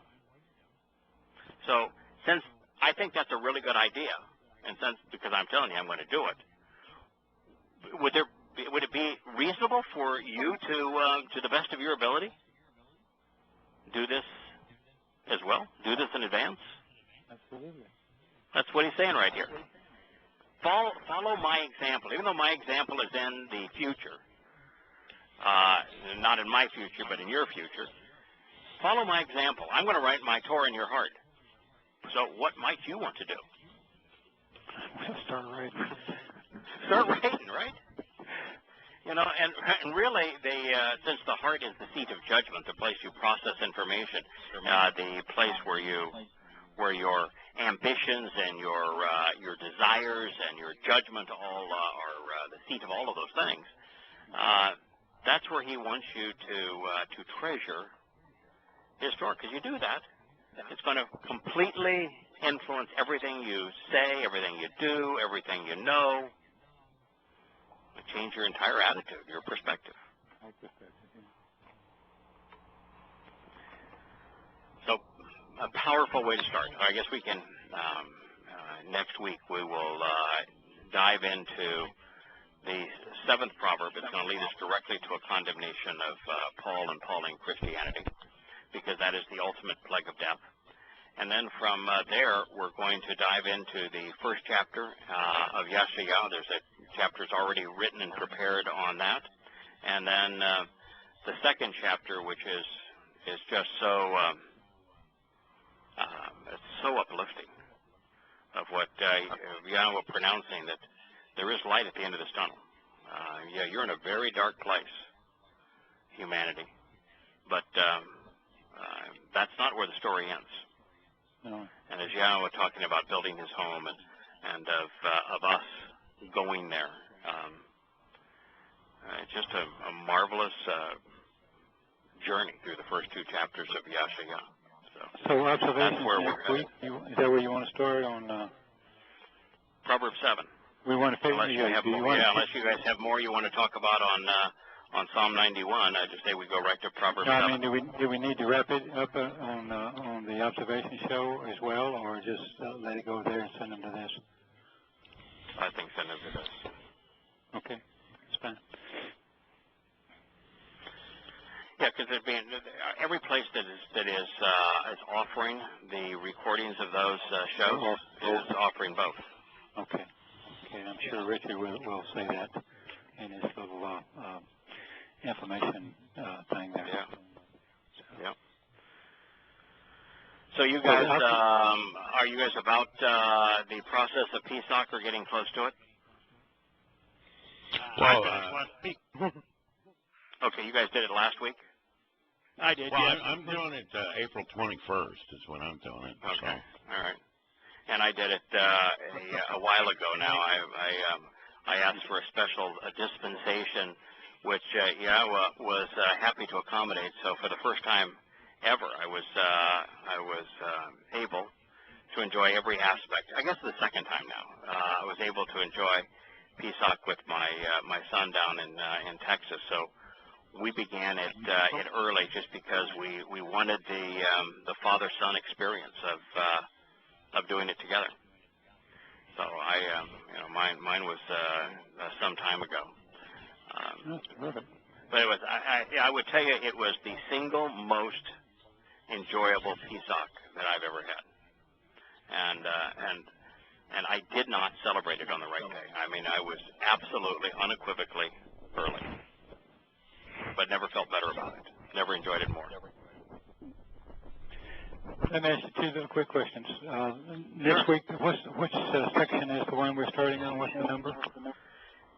This is Proverbs 7:1. It's from chapter 5, the whore of religion, and observations for our time. Okay. So we're going to start in Yahowah, you say? Or, No. We're Proverbs 7. Proverbs 7, okay. Yeah, Proverbs that's the 7. one he goes on about the whore, Proverbs talks 7. about Paul. Yeah. Just describes Paul, just describes the individual out there whoring around, bringing it in. Yeah. You know, it's amazing to me that we can show these things to people, and they just disregard them. Correct. Yeah. Just disregard them. But, it's still, if you look at Yahowah's example, Yahowah spends as much time talking about what's good for us as he does what's bad for us. So I have to assume that the best example for us to follow is Yahowah's. And if Yahowah spends as much time talking about what's bad as he does what's good, we need to continue to expose and condemn Pauline Christianity. But I find now that by exposing Pauline Christianity and talking about the antidote, that even the exposure is part of that whole process of eliminating the rubbish, of getting the stench of it off of us. Mm-hmm. Well, it's just so direct. I mean, when you start tying in Rachel and Benjamin and he who is lowly and little, I mean, that's a very important find. Understanding that Paulos means he who is lowly and little, and then finding lowly and little all over the place when he's describing this person that's trashing the planet with religion. Right. I mean, what do people think that is? Can't they? 2 + 2 = 4. 100% of the time. Yeah, but it doesn't in most people's world. That's what I Shaul found. is the plague of death, and Shaul is the name of the founder of the Christian religion. The Christian religion is the plague of death. Yeah, it's pretty straight up. Yeah. Now I'm going to tell you that in Proverbs 7, there was one of the most challenging passages that I've ever tried to translate. Really? Because, and it's because Yahweh shares an experience in first person where the first person speaker in the proverb is not Yahweh. The horror. No, I know that. I caught that. Yeah, it's Satan speaking about laying out the incense. Yeah, it's Yahweh saying, I want to blankets, because he's going through this whole explanation of how Satan lures people into religion. How Satan operates, and so there's like 4 or 5 lines where it's Satan speaking in first person. The first time I went through it, I said, "That's what this is," and I translated it all from Satan's perspective. I just and isn't that the way? Isn't that the way we speak sarcastically too? I mean, isn't it really? Yeah. I mean, when we're conversational, and I say, "Hey, I have an idea. Let's all go out there and support politics and religion, and here's how we'll do it," and then paint this picture, and you're all laughing, going, and that's exactly what Yahweh does. And the first time I got it and I translated it that way, then I said, "Oh my goodness, how can I do that? This is a proverb. Proverbs, Yahweh speaking in first person." And I went back and so I redid the whole thing in Yahweh's voice straight, and I said, "Oh man, I can't leave it at this because there's too many just little flaws. Like a counterfeit bill. They always catch the counterfeit because it's really close, but there's a couple of things here, there, and everywhere that that's not quite right." And with every statement, there was something that wasn't quite right when I tried to put it back into Yahweh's voice. And so I said, I'm going to go ahead and present it both ways, and I'm going to show what's not right in Yahweh's voice, and then say, here's what it really says. But it's the adversary's voice, showing how Satan lures us into religion. Yeah, it's really fascinating the way that the whore is presented in Proverbs 7. So if William the Elevator Man is the reason for Proverbs 6, which is where the new series starts, it's Roy the Scientist that is the reason for number 7. Number 7. And by the way, that was quite a find to be able to realize that. Most people would just never cross that line. You understand that? Now it was worse. Yeah, I know. They would. I know. In fact, it was Roy that helped me with it because I went and I translated from the whore's point of view, and then I retranslated just like I said from Yahweh's point of view, and I sent it to Roy, and it's just eating me up alive because I know, oh God, this is not right. And then I go back, and I'm in the midst of redoing the whole thing. It took me like 3 days to get it all back right again. And in the middle of it, I get a letter from Roy that says, no. Well, make sure you get the new updates over to us, guys. He just said, no. There is no way this is in Yahweh's voice. And he said, for these reasons, by the time I received it, I'd already retranslated it, but we came to the same conclusion at the same time. And then the reason I turned to Yahshua is just selfishly, one reason is selfish, the other reason is really not. I wanted absolute proof that the whore, Babylon, and Satan and Paul, Shaul, were all the same thing. I wanted a text that takes us from religion is what's wrong, the religion is a whore, the whore is associated with Babylon, Babylon is associated with Satan. Okay, I wanted all of those connections. We're making those connections, but I've made those connections based on understanding, not based upon Yahweh specifically walking through. And I knew that the first 14 chapters of Yahshua, progressively from religion is revolting to me, to the religion is a whore, to the whore is Satan, and that Satan and Babylon are one and the same. And so that was half the reason I turned to Yahshua, and what'll be months and months and months of translating. But the other reason, but these are important connections, and obviously Yahweh spends an inordinate amount of time on those connections. Yes. It's sort of like it's like the alcoholic kid doesn't do anything about it until he knows he's got a problem. Right.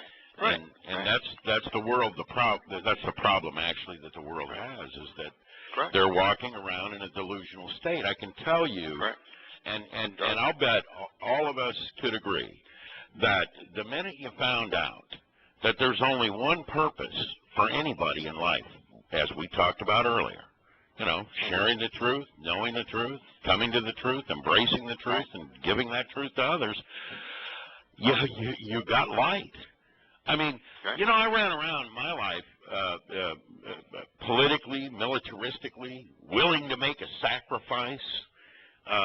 You know, sacrifice doesn't even come into the picture anymore. That lightened my load about 1 million pounds right there. Yeah. I don't know about you guys. It's light now. I don't really have a load to carry. I don't have a load anymore. I don't have a burden.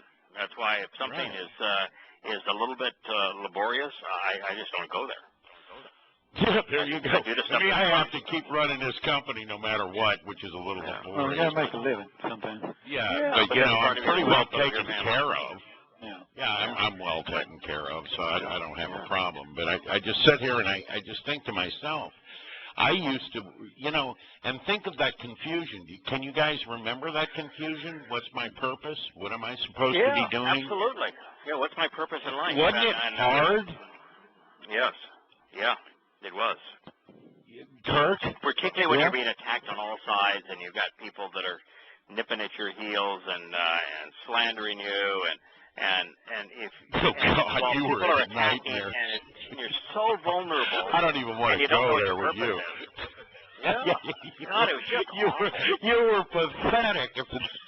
I hate to laugh at you. You got to laugh now a little bit. You know, you were just in a pathetic position. You ran around the world trying to convince some of the biggest leaders there were how ridiculous they were, and they all thumbed their nose at you. That is correct. Face to face. Wow. That's huge. That's correct. But, I know you know, now I don't care what anybody thinks. I don't.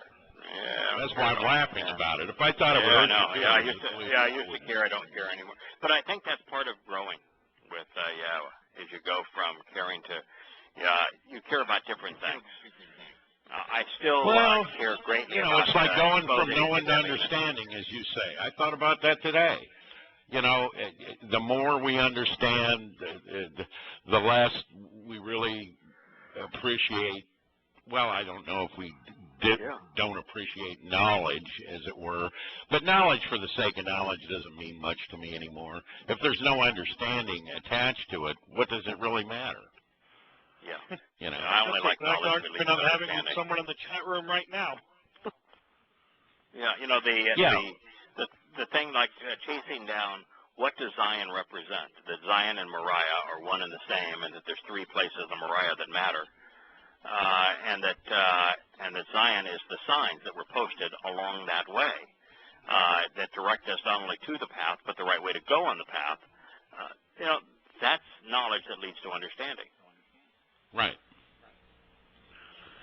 Yeah, it is. All these things that lead to understanding, and the more we hear them over and over, you know, the better. I mean, as you teach things, as you pass things on to people, you know, you gain understandings as well. I mean, it just goes on and on. I mean, that's the way things work.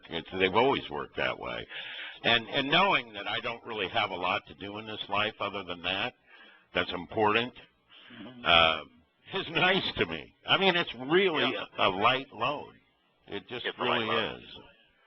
Yeah.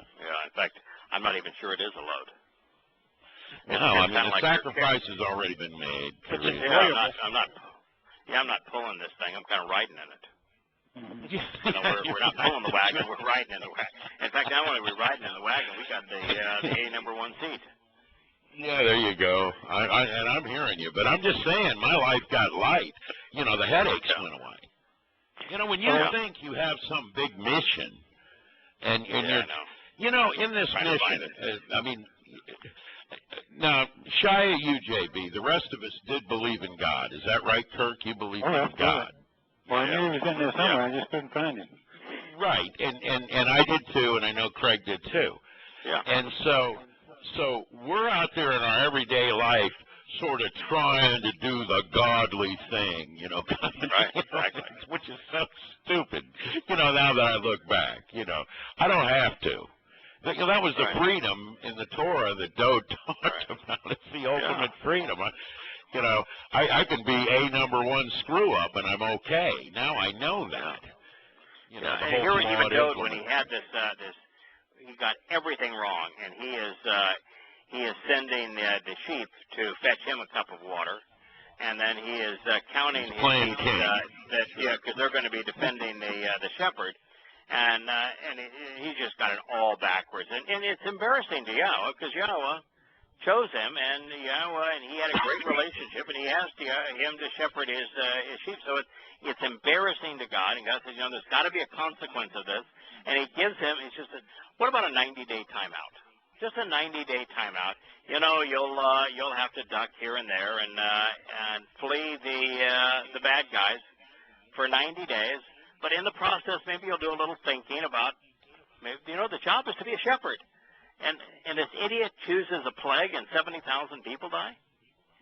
Yeah, no, I mean, he really had it back asswards, that's for sure. Oh, man. But doesn't that make you feel that's good? why people act like Dode made one mistake. mistake. A hell of a lot smarter than you and I, and still he screwed up? Yeah, well, and again, you get the people, the religious people out there. He made one mistake. He wanted a man's wife, and Dode was a constant screw up. 70,000 people. Yeah, I know. By this screw up. It's not knocking a glass of milk off the table, is it? Yeah, I had to read this section like 8 times this morning as I was trying to translate it because Yahowah was really upset, and I was saying, wait a minute, Yahowah killed 70,000 people. He had a malak do it, but malak killed 70,000 people. What percentage of the population of that is, why would God do that? And I kept on reading it. He said, there's only 2 things in this story. One is he sent his guys to waste 9 months to count the number of people wielding swords, and he had some guys risk death, killed a bunch of people to get him a glass of water that he dumped out on the ground. And I said, so, wait a minute, what's the issue with all of that? And then you go, oh, wow, put it together, idiot. Yeah, and then you got 70,000 dead again, and we have 7 again. So Yahowah never wasted time to point at that 7, if you will. But the whole purpose here was, I've asked you to be a shepherd. That's the role that I'm going to take. If the shepherd doesn't do their job, people are going to die.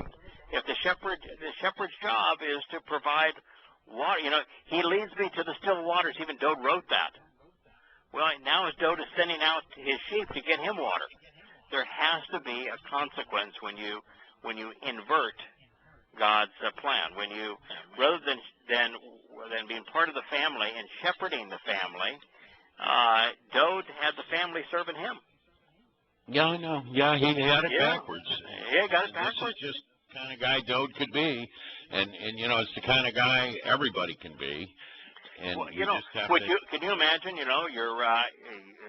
songs and the melody to your songs, the creator of the universe is actually working through you to create this testimony, and he has specifically picked you to not only be king of his chosen people, but giving you this marvelous new city, and you become the most famous person in the world. Every battle you fight, you win. Everything that you touch turns to gold. Wouldn't you after a while? And God's saying, I'm going to build my whole entire kingdom from you. The Savior is going to come from you. I think after a while, most of us would say, man, my stuff doesn't stink. I must be pretty hot. And that's what happens with us, isn't it? I mean, that's what happens. I mean, we get full of ourselves, and that's what happened to Dode, and he was just a guy. And that's what I say, when people sit out and they think they're going to, I don't know, go out there every day and do the godly thing, no, they're not. No, they're not. No. Nobody does, I mean, PR firms and movies about heroes have that, but that's not the reality of the world. It's not the reality of people. And therefore, it's nice to know that the onus isn't on me as far as what I'm capable of doing. You know, it's just like if somebody thanks you for your Facebook outreach and for all the people that have come to know Yahweh because of it. You know, the bottom line is you're doing what you enjoy doing. I've met a lot of great people that way, for one thing. That's right. Yeah. You know, and it's not. Well, I met you that way. I mean, really, you and I were what? You know, we'd email back and forth. But until I called in on Shattering Miss one day, by the way, because I'm sorry for you having to read for 3 hours. and then Kirk took the spot for the same reason. I mean, he cannot be reading like this all day long. You can't do it. I mean, it's like punishment, you know. So I figured you'd quit. I had to jump in there just so I could be the comedy relief or something. Yeah, I know. Just give you a little bit of a break so it could become more conversational. That's a very hard thing to read 3 hours a day. By the way, we do enjoy it. We'd open our books and go around with you and make notes in the columns. And I illustrated my notes. I recall that. You said Larry from FB. I remember that. Yeah. And it was, I've really met some great people because of Yahowah, because of this, and it's a great thing to me. It's a great thing. I even know your buddy Dode over in the Kiwi there. I mean, he's a good guy. He really a lot of fish stories from this guy. But well, he's taking on City Hall. You know, he's on the radio now talking with one of those controversial radio programs, and he's giving them hell. You know, so he was thrilled about the I wouldn't mind listening to his sons. I mean, that's a wonderful family. Yeah, he's a good guy, man. I mean, there's certain people you just look at, you just see their picture and you like them. Be honest, he's one of them. Yeah, he's one of them. Straight up, looks like a hell of a guy. He's just one of them. The moment, the first email from him, it said, "This is the guy that I like." The way that Yahweh called the family and shows who gets to participate, we're going to have an amazing time in eternity. It's going to be an interesting kind of fun version of competition as we needle each other and go to each other's corner of the universe and I'm sure that's have true a glorious time.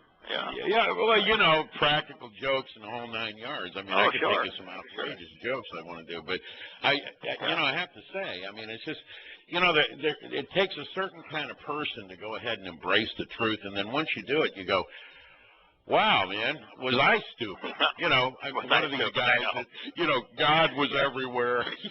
I mean, what horse shit is that? Oh, an individual. That's called magic, guys. An individual can't be everywhere at once. It's just, Not to mention the fact that a seven-dimensional construct can't be anywhere in a six-dimensional universe. I know. All these things come into play. And I always wondered, it's always troublesome to me that, Yahweh used his own energy to create the universe. Can you imagine how much that would have to deplete Yahweh to come up with the energy necessary to create 100 billion galaxies with 100 billion stars? And then old Roy explains, hey, stupid. Well, from his every time perspective, you go it's like a from one dimension to the next dimension, there's an infinite increase in power and capability. So it doesn't take anything away from a four-dimensional construct to create a three-dimensional universe. It just takes nothing away from the seven-dimensional individual to create a six-dimensional universe. At all. No, not at all. There's no. No, and I agree with that. But it takes, from our vantage point, it takes brilliance and power, and some of our two-dimensional universes might look a little better than others. Mine's going to be my six figures, and Kirk's artistry. Universe. Well, Kirk, do you know any surrealistic painters, by the way? Pardon? I'm sorry? Do you know any? Have you ever heard of Dan Schilling? He's a friend of mine. No. Was he like a Salvador Dali type? Well, no, he was much better. He in fact thought that Dolly was very weak, and by looking at his technique, I believe. Yeah. Dan actually, I met him years ago. He invited me to a party with Clint Eastwood. I couldn't go. It really bummed me out at the time. It was way back, but Dan, he was the #1 selling artist out of Corey Gallery over in San Francisco for a number of years, and he was. His techniques were just amazing. I remember back in the day. Dan Schilling. Spell it. Dan Schilling. Well, you mean like a shilling? Schilling. Let me see. I'll just pull him up here real quick. I'll look him up. I'll come close. If I put Dan Schilling artist, he'll show up. Yeah. Well, no, I mean he. I remember he had a multi-millionaire PR man. Schilling, Schilling. He had a multi-millionaire PR guy named Noah out of West Palm Beach here that wanted to make him the #1 selling surrealistic painter in the world. And he had done a show in London. This must have been in about '78 or something like that, where he had limited edition prints. I think it was 300 of each, and it was on. It was 10 different prints, and they sold for $1,200 a piece. And the show was sold out before he, opened. Wow. So he made some serious money doing it. But he said he'd starved for 25 years too. But yeah, what you're looking here is a picture that he has that's got a Ferrari. It's got the rotary engine and an old P-51 hanging out, and then some interesting characters in it. So it's a very colorful, correct? Yeah. Oh yeah, well, I'm looking at that exact picture right here. Yeah. He was quite an artist. He's got a lot of stuff a lot better than that, to be honest with you. But from what I saw, I just wondered if you'd ever heard of him. I might have something. I don't know the names, but I recognize the art, so I'll Google him and find his stuff. He's got one here in the clouds of a guy standing, and then there's fish and butterflies, all in the. Butterflies was one of his big themes. That's for sure. Yeah. That's Dan. Yeah. At the time, what was Salvador Dali, and who was the other guy? Who was the more recent? There was the guy, Marguerite. My Little Village. Marc Chagall. And his goal was to knock Marc Chagall off, and his work was a lot better than Chagall's. So I never understood the whole Chagall thing anyway. I thought it was kind of weak. Yada, I did send you one little email. You ought to open up a picture of your favorite animal.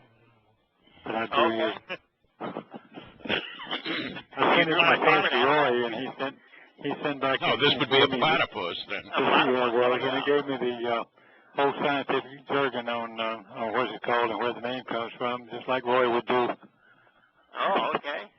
So take a look. Yeah, all right. I don't see it here. I've got, but you've already sent it to me? Yeah, I sent it about a week ago. I'll send you a week ago. Or Terry will. Something that I must have missed. And did you send it to the Yada Yahweh or the other email? Oh, there it is. From Kirk. There it is. Okay, the picture. Okay. Oh, here we go. Oh, there we go. I'm open-spoken. Mr. Platypus.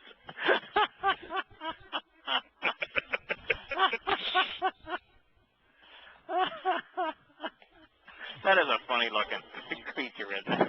He doesn't know if it wants to be a beaver or a duck. Roy has one on his property. So. Yeah, that's a really, I like that one. This is copyright. Example of interspecies breeding. Is that 76 or is that 16? Back in the 70s, I did syndication work for newspapers, for newspaper syndications, and I used to do ink work and write stories and stuff. And little snippets, not big stuff, and advertising art and all that sort of thing. I was in the engraving business as well, so I did a lot of ink work coming out. It was newspapers. People would